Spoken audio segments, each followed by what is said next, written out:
Hello, and welcome to Islamic Awakening, the show that delves deeply into issues affecting both Islam and Muslims today. I'm your host, Ahmed Hanif. Today, I'm asking Professor Tariq Ramadan, how will the actions of a few Takfiri groups impact Muslims living in Europe? As a result of recent attacks carried out by Takfiri radical groups, critics say Islamophobia in Europe is on the rise, and ordinary peaceful Muslims are having to pay the price. Immigrant communities are already being viewed with increasing suspicion in both France and Germany with their significant Muslim populations, and even in the UK. Following the recent incident concerning Charlie Hebdo, a string of attacks have been carried out against Muslims in France.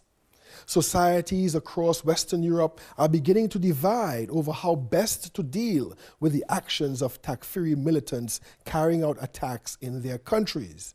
So how should the majority of Muslims deal with such situations? And this, I think, is a very, very important topic here today, because largely you find just a marginalized group. I would say a margin, a small number of people taking these types of activities, carrying out these type of activities.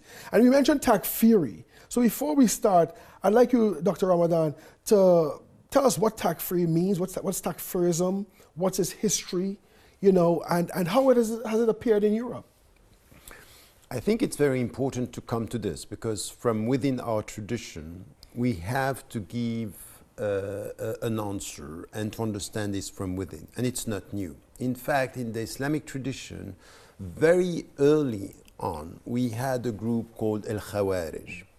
And they are, in fact, exactly, they nurtured the same mindset, which means, in fact, they were setting the limits and deciding who was within as a Muslim and who was outside. To the point that where the people were not sharing their interpretation, or, for example, committing sins, they were put outside. While, in fact, in Islam, when you say I am a Muslim and you acknowledge that there is one God and you are following the footsteps of the Prophet, yeah, which is a shahada, you are a Muslim. No one can tell you you are within or outside.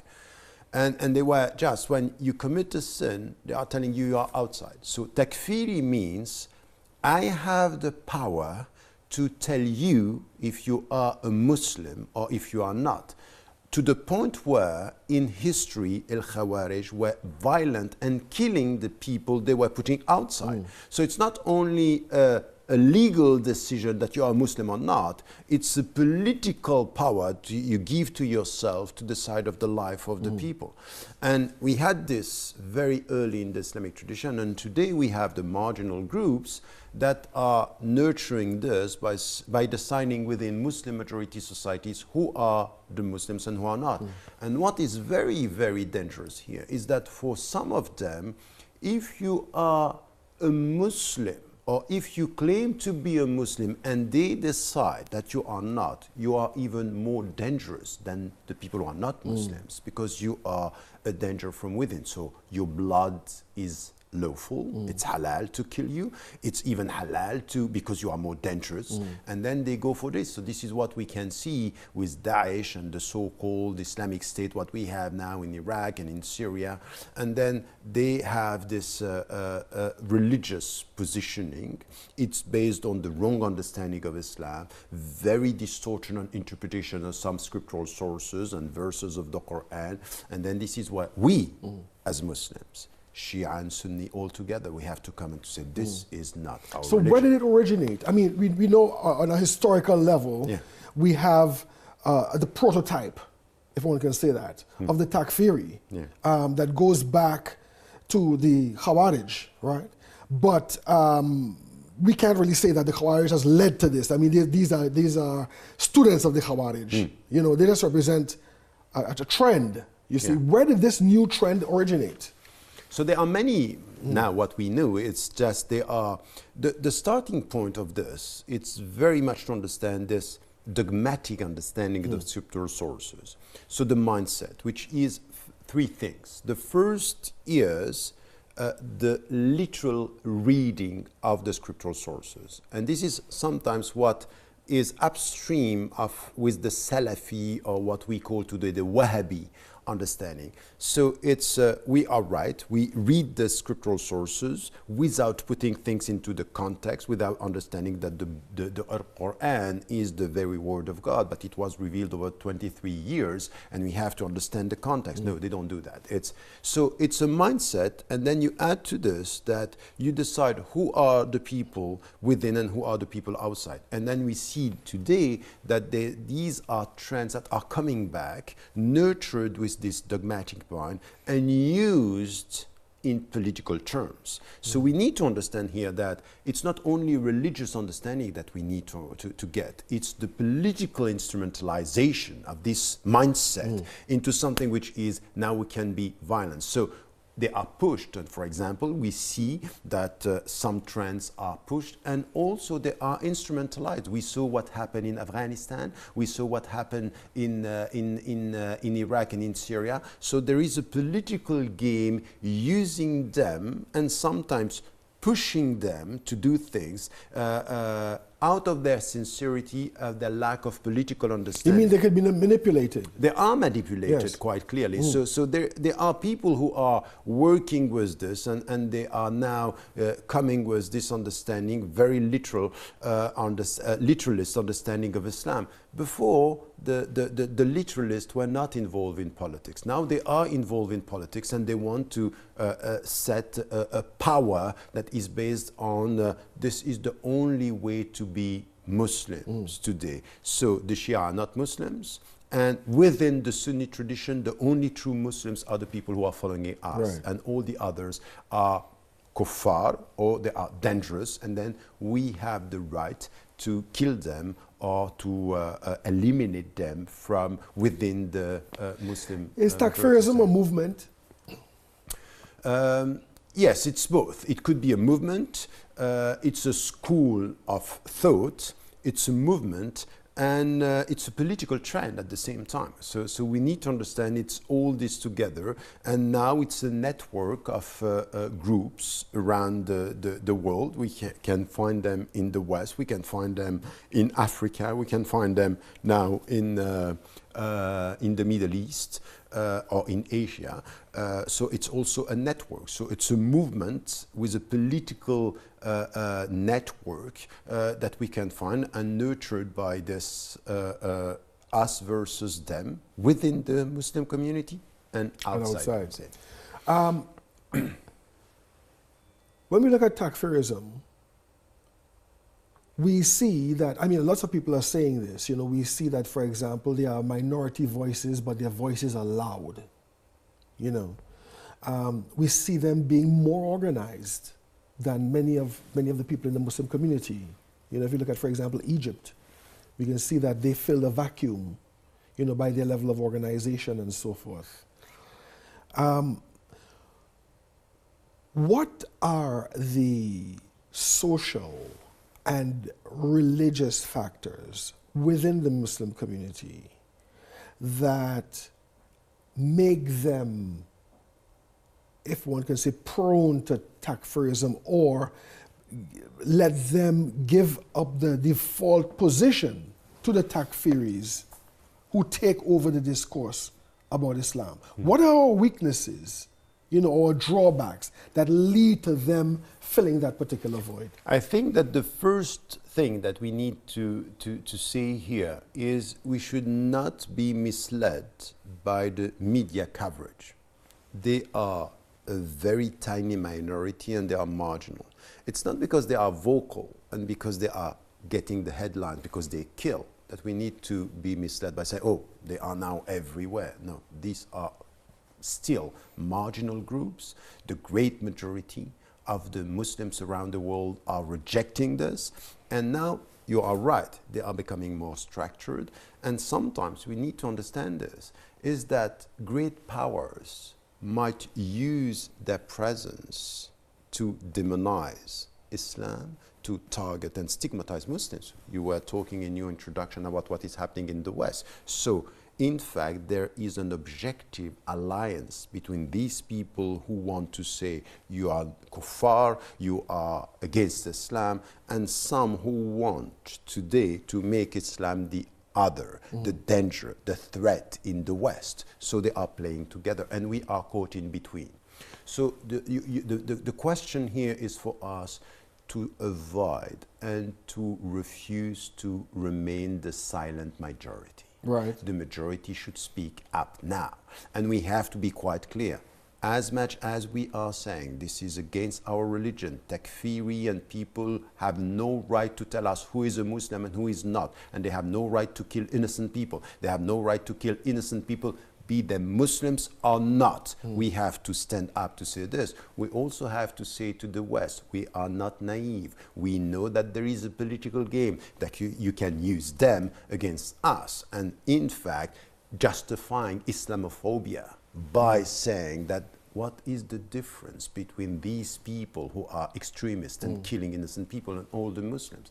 So this is why it's also our responsibility to come with two things and two sets of principles. Is the religious principles. It's to be clear about what is Islamic. And what is Islamic doesn't mean that there is only one interpretation. And this is where we don't know how to deal with our own diversity as Muslims, to say the truth. That's the reality of it. We so much don't know how to deal with diversity that we end up being divided. And I think that we need to acknowledge first, Shia and Sunni are Muslims, and they don't agree on everything, but that's fine. They are Muslims. Within the Shia tradition, within the Sunni tradition, there are interpretations. There are rationalists and reformists and Sufis, and we have all this. That's fine. We don't have a problem. We have schools of law. We need to deal with our diversity and to set limits. There are things that are not accepted as Islamic. When you kill innocent people, when you do what they are doing, it's not. So this is one thing.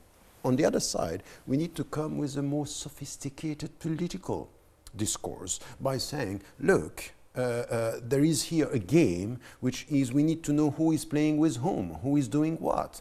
If you look at what is happening, who is now getting advantage of all what is happening in the Middle East? Who is playing with these people? Why is it, for example, that they were pushed on one way, and now sometimes they were, freedom fighters, for example, in Afghanistan, and the following day they are terrorists? Who is deciding? Who is putting the labels? And we are not naive. If only we know how, for example, some of the great powers in Europe or in the United States of America are playing with this. And we need to say it quite clearly. You know who are the most dangerous Muslims for Muslims? These are the Muslims who are very sincere, religiously speaking, and very naive, politically speaking. Right. Naive is a good point. Naive is a good word, because I think there's a very interesting thing about takfirism itself. It takes naivety to an art form. What I mean is, their world is black and white. Exactly. That's true. We are the white, they are the black. We are the good guys, they are the bad guys. Their belief system, or their belief system is not sophisticated in terms of, it's not intellectual. Okay, it's a literalism. Exactly. And literalism, and seeing the world as black and white, and putting yourself forward as the ideal Muslim community. These three things are quite attractive to the masses of people. Yes, and this is where it's attractive, if and only if we don't come today with teaching a sense of complexity within our community. And at the end, what is needed today to deal with this, to deal with the takfiri, is to get Muslims to be a bit more educated. What you were talking about, it's not to confuse naivety with something which is simplifying Islam. No, Islam is a very simple religion, but Muslims are complex, and the Muslim majority societies are complex, and we have a great deal of diversity and interpretations. We need to come to this. We need to, so in fact, the less we are working at the grassroots level, the more these groups are going to gain ground, because they know how to deal with this. Yes. And add to this something, which is, when you are socially frustrated, politically no freedom. You're dealing with dictators Right. and dictatorships. If you are now having the sense that the West is colonizing you from the cultural side, this cultural hegemony, how are you going to react? This is where they are very powerful because they play with the frustration, Right. they play with the lack of freedom, and they use the fact that, look, the West is taking over. So this is where we should stop playing the victims and come to work on the ground. And this is where the scholars are not doing the job, the intellectuals are absent, and we keep on now apologizing. No, Right. this is not Islam. Islam is not. Islam is a religion of peace. Yes, Islam is a religion of human beings as well. We deal with human beings. If you don't deal with the frustration of the people, if you don't deal with social justice, if you are not ready to stand up against dictators, you are not doing the job. If, for example, you have Gulf states where there is lots of money, but not so much freedom, that's not going to make it. Right. That's not going to change. We are not going to change this mindset, which is now taking over and attracting our young Muslims. Right. And the young Muslims in the West, for example, what we have today is to see in France, in Britain, in Germany, some are attracted by this because they don't feel that they are Westerners. Right. They don't They're alienated. Exactly. Yes. In both sides. So they don't have an Islamic answer and they are not accepted as Europeans and they are lost. So we can't just blame them because they are doubly victims. Some of the people who are going to these groups today and they are following in the footsteps of these trends today are victims. Right. And they are first victims of our lack of education and lack of presence. The Muslim institutions are not doing the work. So, you know, So this is one area that you're saying lack of education. We need to have a greater educational push among Muslim youth to be more critical, to use their intellect more. Are there any other measures that we can take or we should take? I mean, one of the things that I've been hearing a lot is the sophistication of, let's say, Daesh in their productions, their visual productions to attract the youth and so on. Are there other things like this, for example, increase our expertise in social media and things of that effect? That's very important because they are using, it's Hollywood. It's a movie. And they are attracting them by saying this is where you are going to gain your, being respected and your dignity as human being. And we have to come with another discourse in the West or in the Muslim majority society where we say, what is the very meaning of being religious, of being spiritual, your dignity. Once again, I remember something that was said by my grandfather when the people wanted to go to Palestine to be killed in the name of justice. Say, be careful. It's very difficult to die in the way of God, but it's more difficult to live in the way of God. So how do you live? How do you stand up? How do you get this sense? So we have to come with this, and this is where education is important.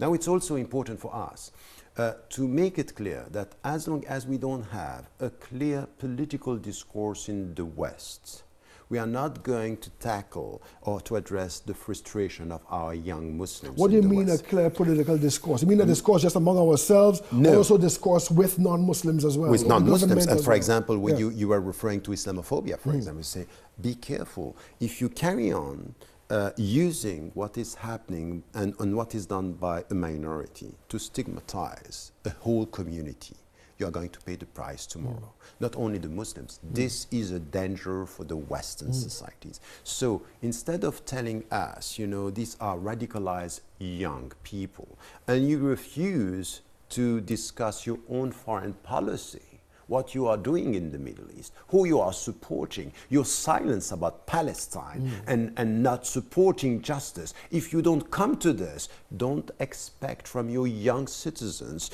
to feel that they are at home. You are destroying the sense of belonging. Right. And if they don't have this sense of belonging, they are ending up us versus you. And this is that's wrong. We have to nurture a sense of the sense of belonging to the society. It has to do with addressing the political concerns and the sense of justice. And this is where I think that all the Muslims who just keep apologizing about the fact that Islam is a religion of peace and they don't want to deal with politics are in fact choosing the wrong policy.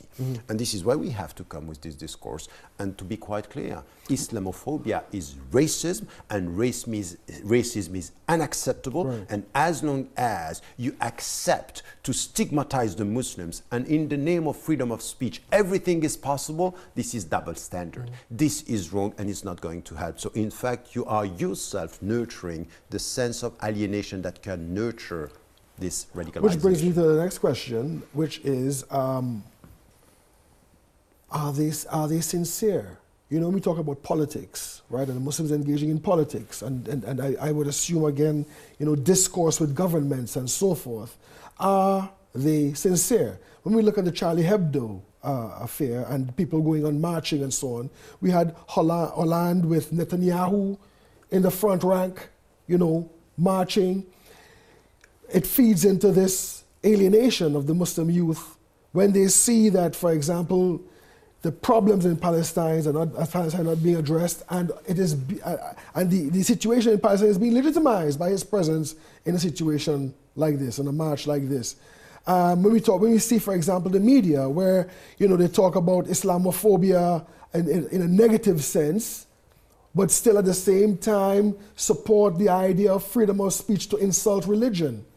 How could we negotiate with governments when they have this type of That's a very important point, because you and me as citizens, or when we are living in the West, we have to be very careful not to confuse the people and the targets. First, when we deal with our fellow citizens, the fact that they are scared, they are sincere. We have to deal with the sincerity of the people who are scared, because all what they are saying. So we have to address their fear in a very dignified way. Now we have to be very clear to refuse to deal with those people who are instrumentalizing this fear. And this is where, for example, and I said it quite clearly, all these people, these politicians who came at the forefront and saying they are supporting freedom of speech, and the first of them was Netanyahu, and so many African leaders, they have nothing to do with freedom of expression. They are putting people in jail when they express themselves, and they come to lecture us about freedom of expression. This is where we have to address this by saying this is hypocrisy. And as long as there is hypocrisy, don't expect the people to follow you and to think that you are addressing their concerns. This is one thing. So we have to differentiate between our fellow citizens and to try to explain, and politicians. And the same with the media.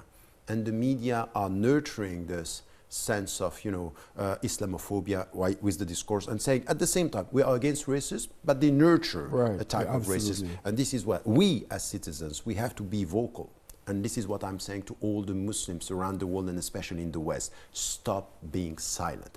Don't accept to be put in the silent majority. Now the majority should be vocal and to say we are not naive. This is the Islamic discourse, the religious Islamic discourse, and this is the political discourse, and we are ready to fight for our dignity, not only as Muslims, but as human beings. And this is the future. This is the future. Thank you very much.